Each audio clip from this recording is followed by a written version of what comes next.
Gaza is a killing field, and civilians are in an endless death loop. Certain truths are clear since the atrocious October 7 terror attacks by Hamas. Above all, we know ceasefires work. The ceasefire allowed for the release of hostages. The ceasefire ensured the distribution of life-saving aid. The ceasefire proved that the humanitarian community can deliver.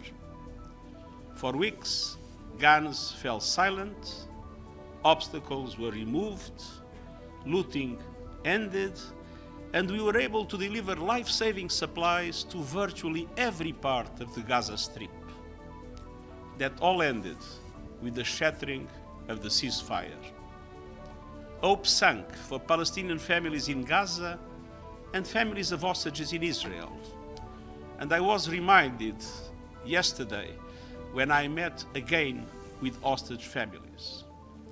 And that is why I've consistently been pushing for the immediate and unconditional release of all hostages, a permanent ceasefire, and full humanitarian access. In times like these, we must be crystal clear about the situation. With crossing points into Gaza shut and aid blockaded, security is in shambles and our capacity to deliver has been strangled. And as the heads of UN humanitarian organizations declared in a joint statement yesterday, and I quote, assertions that there is now enough food to feed all Palestinians in Gaza are far from the reality on the ground, and commodities are running extremely low. End of quote. We must also be clear about the obligations. As the occupying power, Israel has unequivocal obligations under international law, including international humanitarian law and international human rights law. Article 55, paragraph 1st of the Fourth Geneva Convention provides that, and I quote, the occupying power has the duty of ensuring food and medical supplies of the population. End of quote.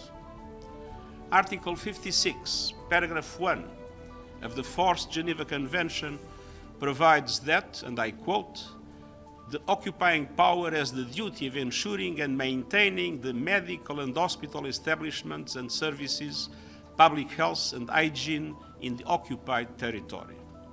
End of quote. It further states that medical personnel of all categories shall be allowed to carry out their duties. And Article 59, paragraph 1st of the Fourth Geneva Convention provides that, and I quote, if the whole or part of the population of an occupied territory is inadequately supplied, the occupying power shall agree to relief schemes on behalf of the said population that shall facilitate them by all means at its disposal. End of quote.